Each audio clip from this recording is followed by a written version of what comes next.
Hello YouTube. Today's, Tuesday, February 2024. I'm Jeremy Wright. This is an episode of Tank Talks, and what we're going to be describing today is breeding convict cichlids. So this tank is a little larger than necessary. This is a 27 gallon, I think it's 27.7. And that's just off of my measurements and then calculating back from cubic inches to gallons. So maybe I'm a little bit off, but it's probably pretty accurate. So as you can see, there are two adult convicts swimming around in here, and we're going to get a closer view so you can see the fry that are swimming around. So these are a few weeks old, and notice sand substrate. This is sand over mixed soil, which is not just for growing plants. It's for the health of the aquarium.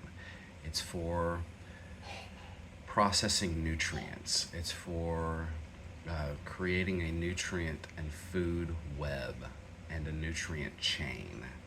And notice there are definitely a lot of plants in this tank. So yeah, lots of plants, good flow.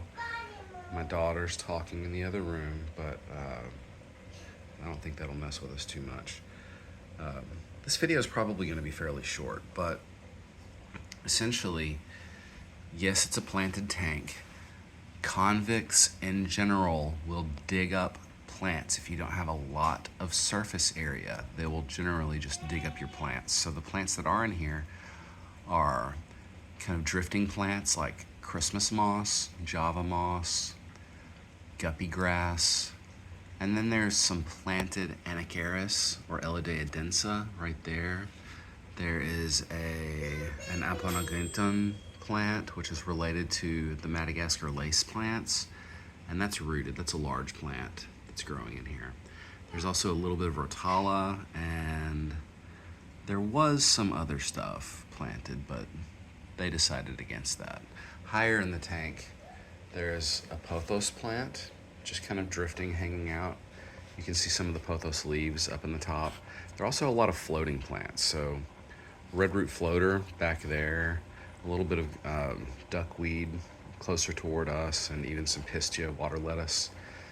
Above the tank, there's a lot going on. So hang on back with a sweet potato that's growing vines out. That's what you can see down here. Sweet potato vines just growing across the plant, getting a start on spring gardening.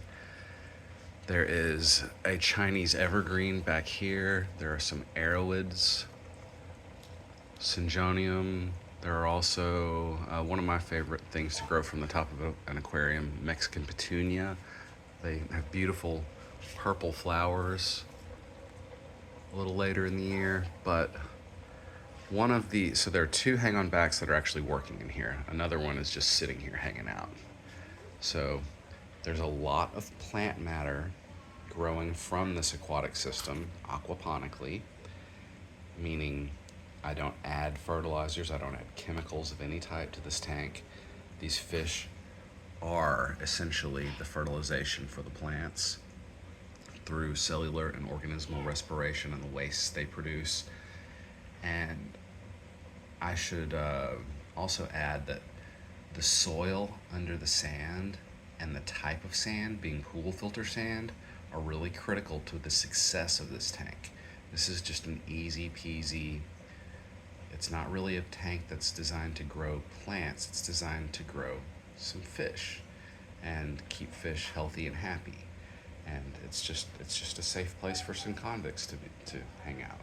Previously I had guppies in here also. You can look back a few months and see that I had guppies in here as well. When I realized this was a male and female convict and that they started becoming kind of aggressive when they started spawning, I was like, oh, oops. So previously this was a smaller pair that was hanging out in a larger convict tank, slightly larger, but it was larger. And there were 3 pairs of convicts. Hey, Lauren. And these were the 2 convicts that were kind of getting bullied and badgered, and they weren't succeeding. They were getting chased off, and their colors were really pale. They were obviously the submissive fleeing pair. So I just gave them a safe place. And then I ended up moving them into this tank when it was set up, not knowing that they were a male and female. I just didn't look very closely. It is cold outside. It's about 49 degrees Fahrenheit here in Little Rock right now. And keep the door closed, babe. Anyway, they started spawning and started being kind of mean to the guppies, so I had to move the guppies out. And actually, they're hanging out over here. And this is just out of convenience. I moved them to the tank next door, right?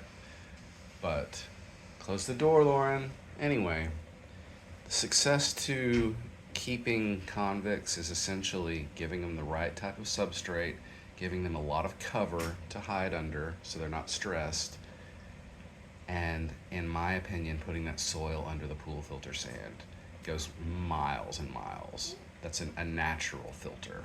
This is how nature does it. Nature doesn't have hang-on backs or canister filters. It doesn't need them.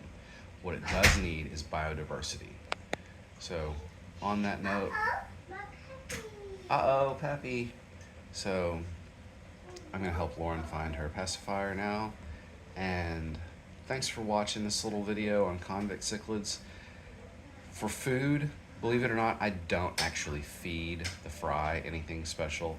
They eat what's in the tank. That's another bonus to having a natural tank, is that the fry just finds stuff to eat, whether that's algae, paramecia, tiny little bitty invertebrates that are too small for the adults to chase after. But hey, baby, let's jump up.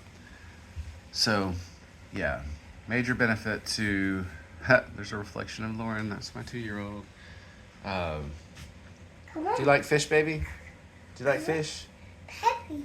Okay, I'm being beckoned. Anyway, if you have any questions, drop them in the comments section. I'll try to answer.